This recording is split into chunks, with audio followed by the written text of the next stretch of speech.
नमस्कार, मेरा नाम है विवेक सिंह और आप देख रहे हैं संवाद।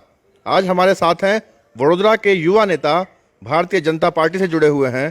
परिचय के मोहताज तो नहीं हैं, मगर फिर भी परिचय करा देता हूं। Institute of leadership and governance में एडवाइज़र के रूप में, एमई यानी कि मिनिस्ट्री ऑफ एक्सटर्नल अफेयर्स में वो आईसीसीआर में रिप्रेजेंटेटिव हैं, और दूसरा युवा नेता हैं। अगर जो लोग बड़ौदा में पुराने हैं, जो हमारी जनरेशन के हैं, वो जानते होंगे कि कॉलेज राजनीति से लेकर राजनीति में डॉक्टर जिगर इनामदार काफ़ी सक्रिय रहे हैं। डॉक्टर जिगर भाई, स्वागत है आपका। धन्यवाद, थैंक यू। अच्छा, मेरा पहला सवाल आपसे कि आज हम बात राजनीति की नहीं करेंगे, मगर राजनीति में जो आपका सफ़र है एज अ युवा, एज अ यूथ लीडर, उस पर चर्चा करेंगे, क्योंकि एमएस यूनिवर्सिटी में काफ़ी यूथ भी फॉलो करता है आपको। तो आप क्या सलाह देंगे युवाओं को, क्योंकि राजनीति आज एक ऐसा विषय है, एक ऐसा क्षेत्र है जो युवाओं के लिए पसंदीदा प्रोफेशन नहीं है। तो क्या सलाह देंगे आप यूथ को? मैं इतना ही कहना चाहूँगा कि राजनीति यानी सिर्फ इलेक्शन लड़ना, राजनीति यानी सिर्फ कोई पॉलिटिकल पार्टी में पद ग्रहण करना, यहाँ तक सीमित नहीं होता। राजनीति यह समाज के साथ जुड़ी हुई बात है। राजनीति सिर्फ राजनीति नहीं है, राजनीति ये समाज नीति है। और अगर हम समाज के एक अंग हैं, तो समाज के एक अंग के रूप में समाज के अलग अलग इश्यूज़ के साथ हमको जुड़ना पड़ेगा। आज का जो यूथ है, वह यूथ सिर्फ अपनी पढ़ाई के बाद अपना कामकाज, अपनी नौकरी, अपना बिजनेस, अपना स्टार्टअप, यहाँ तक अगर सीमित रहने का सोचेगा तो ये स्वार्थ की बात होगी। मैं ऐसा मानता हूँ कि कहीं भी कुछ गलत हो रहा है, उसके सामने आवाज़ उठाना, कहीं भी कुछ गलत हो रहा है उसको कैसे सुधारा जा सके उसके बारे में विचार करना, और कहीं भी कुछ गलत हो रहा है तो उसको सुधारने में अपना योगदान देना, यह तीनों विषय के साथ आज के यूथ को जुड़ना चाहिए। यूथ सेल्फ सेंटर्ड नहीं हो सकता। यूथ हमेशा अपने अलावा औरों का भी सोचे, इस प्रकार की मेंटालिटी वाला होना चाहिए। और यूथ को इसी प्रकार की बातों से जुड़ना चाहिए जो समाज के हित की हो, जो भारत की संस्कृति ऐसा सिखाती है कि वसुधैव कुटुंबकम, पूरा विश्व एक परिवार है। तो पूरे विश्व को अपना परिवार समझ के विश्व के कल्याण अर्थ, लोक कल्याण अर्थ अपना क्या योगदान हो सकता है, उसके बारे में यूथ सोचे, यह ज़रूरी है। जिगर भाई, नेपोटिज्म की बात होती है। अगर नेपोटिज्म को पॉलिटिक्स से जोड़कर देखा जाए तो ज़्यादातर यूथ को यह लगता है कि जिनके पिताजी पॉलिटिक्स में है, जिनका फैमिली पॉलिटिक्स में है, उन लोगों को जल्दी प्रेफरेंस मिलता है। आप भारतीय जनता पार्टी से जुड़े हुए हैं, कैडर बेस्ड पार्टी है। भारतीय जनता पार्टी एक ऐसी पार्टी है जहां कैडर से लोग आगे बढ़ते हैं। तो क्या मानना है कि नेपोटिज्म यहाँ भी होता है, या आपने जो पॉलिटिक्स में आप यहाँ तक पहुँचे हैं तो इसमें नेपोटिज्म का कोई रोल है, या आप कोई फैमिली बैकग्राउंड रहा आपका राजनीति का? व्यक्तिगत रूप से मेरा कोई फैमिली बैकग्राउंड राजनीतिक क्षेत्र में नहीं रहा। मेरे घर से राजनीति में इस स्तर तक पहुंचने वाला मैं पहला व्यक्ति हूं। हालांकि पूरे परिवार का, माता पिता, चाचा चाची, भाई, सभी लोगों का पूरा सहयोग ज़रूर रहा है, पर नेपोटिज़म के कारण यहाँ तक पहुँचना, ऐसा कोई कम से कम मेरे बारे में नहीं कह पाएगा। नेपोटिज़म आजकल एक ऐसा विषय हो रहा है जो हर एक क्षेत्र के अंदर घुस चुका है, और कहीं ना कहीं हमें इससे बाहर आना पड़ेगा, ऐसा मैं व्यक्तिगत रूप से मानता हूँ। कोई एक व्यक्ति किसी एक परिवार में या किसी एक पिता के वहाँ किसी एक माता की कोख से वो जन्म ले, और उसका जन्म कहाँ हुआ वह इसकी योग्यता बन जाए, मैं व्यक्तिगत रूप से इसका बहुत स्पष्ट रूप से विरोध करता हूँ। साथ में ये भी कहना चाहूँगा कि हर कोई व्यक्ति, बड़े घर में पैदा होने वाला, राजनीतिक घर में पैदा होने वाला हर एक व्यक्ति, वो सिर्फ किसी एक परिवार में पैदा हुआ इसलिए उसका विरोध होना चाहिए, ये भी ठीक नहीं है। कई बार हमको ऐसा लगता है कि कोई एक पिता ने अपने क्षेत्र में काम किया, उनका पुत्र उससे भी ज़्यादा अच्छा काम कर सकता है, तो कोई एक परिवार में पैदा होना ये किसी का गुनाह नहीं होना चाहिए, ये भी हमें ध्यान रखना चाहिए। पर सिर्फ किसी एक परिवार में पैदा होने के कारण आपको कोई एक योग्यता मिल जाती है, तो उसका मैं व्यक्तिगत रूप से विरोध करता हूँ। और मैं ऐसे परिवारों को भी इतना कहना चाहता हूँ कि आपका बच्चा जो आप चाहते हैं वो अगर बनना नहीं चाहता, तो वो जो बनना चाहता है उसको बनने दीजिए, उसको खुला छोड़ दीजिए।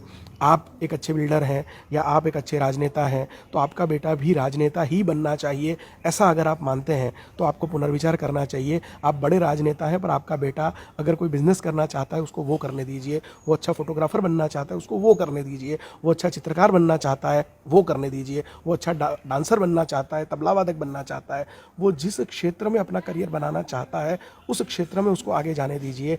आप कोई एक क्षेत्र में हैं, आप सफल हो गए और आपके नाम से आप उनको भी उसी क्षेत्र में खींचना चाहो, वो गलत है। जो नेपोटिज्म के उदाहरण रूप जो लोग हैं, ऐसे लोगों को मैं कहना चाहता हूं कि आपके पिता, आपके माता, आपके परिवार के व्यक्ति कोई एक क्षेत्र में रहे हो और वो उनको आपको उनके क्षेत्र में खींचना चाहते हो, अगर आपका मन नहीं है उस दिशा में मत जाइए। अगर आपकी कोर कॉम्पिटेंसी वो नहीं है उस दिशा में मत जाइए।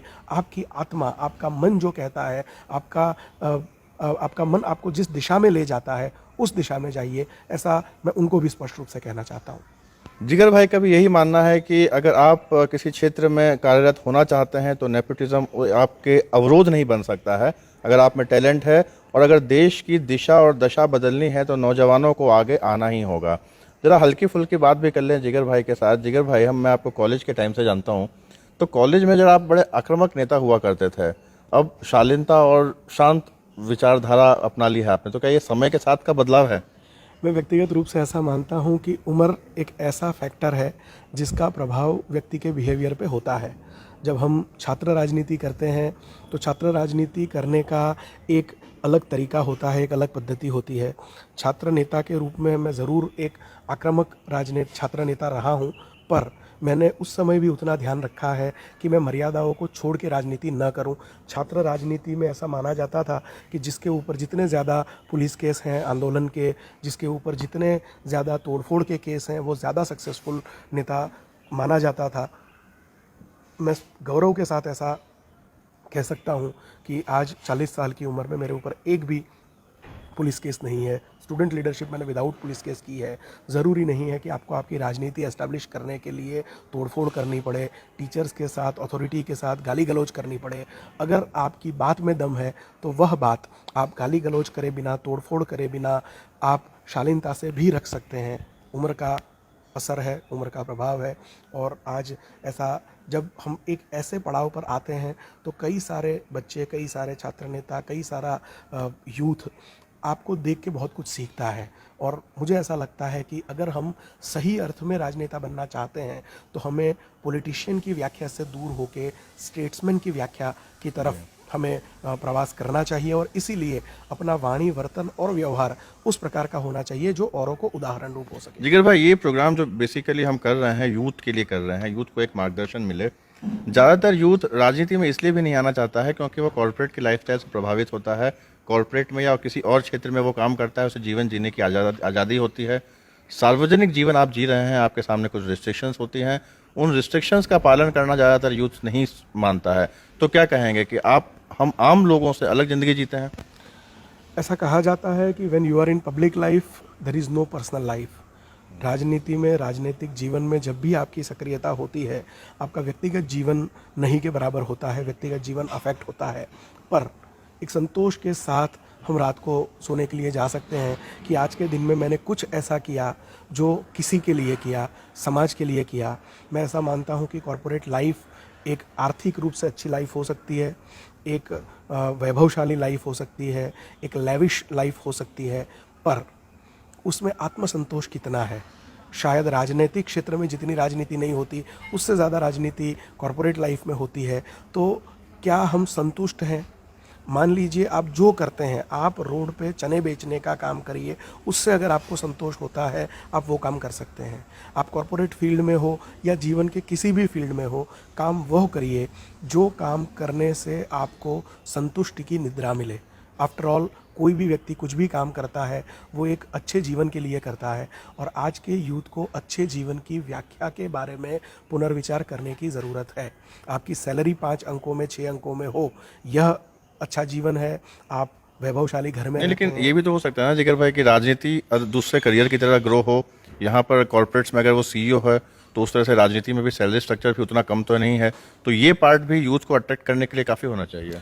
मैं व्यक्तिगत रूप से ऐसा मानता हूं कि वर्तमान राजनीति का स्वरूप कहीं ना कहीं बदलना चाहिए। मेरे हायर स्टडीज़ का विषय यही है। मैंने पीएचडी जो किया है वो पब्लिक एडमिनिस्ट्रेशन में किया है। वडोदरा के महाराजा सयाजीराव गायकवाड़ अनेक क्षेत्रों में उदाहरण रूप व्यक्ति थे। उनके प्रजाशासन की आज क्या प्रासंगिकता हो सकती है, इस विषय पे मेरा पीएचडी है। मैंने उसमें से कुछ सीखने का प्रयास किया है और मेरा पोस्ट डॉक्टरल, मेरा डीलीट का अभ्यास जो शुरू होने जा रहा है वो भारत में पॉलिटिकल और इलेक्टोरल रिफॉर्म्स के ऊपर होने जा रहा है। राजनीति का स्वरूप ऐसा होना चाहिए जिससे आज का युवा राजनीति के प्रति आकर्षित हो, और उसके कुछ पायलट प्रोजेक्ट पे अभी मैं गुजरात स्टेट यूथ बोर्ड के अंतर्गत काम कर रहा हूँ। गुजरात सरकार का जो गुजरात स्टेट यूथ बोर्ड है उसकी पूरी एक्टिविटीज़ मैं देखता हूँ, और उसमें मैंने एक ऐसा मॉडल रखने का प्रयास किया है जिसमें राजनीतिक काम करने वाले व्यक्ति को घर चलाने के लिए कहीं से किसी भी प्रकार की कमीशनबाजी नहीं करनी पड़े, उनको अपने काम करने की सैलरी मिले। हम उसके लिए शब्द प्रयोग करते हैं मान धन। आपका मान बना रहे, उतना धन आपको मिले, तो व्यक्ति को जीवन में गलत करने की ज़रूरत नहीं पड़ेगी। इसी प्रकार से राजनीति में भी अगर आप किसी पार्टी के प्रेसिडेंट हैं, यूथ विंग के जनरल सेक्रेटरी हैं, तो आपको भी पार्टी की तरफ से आर्थिक सपोर्ट मिलना चाहिए, आपके प्रवास का खर्च मिलना चाहिए, जिससे कि आपको राजनीति से पैसा उठाने की या राजनीति से पैसा कमाने की ज़रूरत न पड़े। आज की भारत की राजनीति में इस प्रकार के बदलाव की आवश्यकता है, और मैं मेरी आशा बहुत प्रबल है इस विषय में कि आने वाले दिनों में हम राजनीति का बदलता हुआ स्वरूप देख पाएंगे।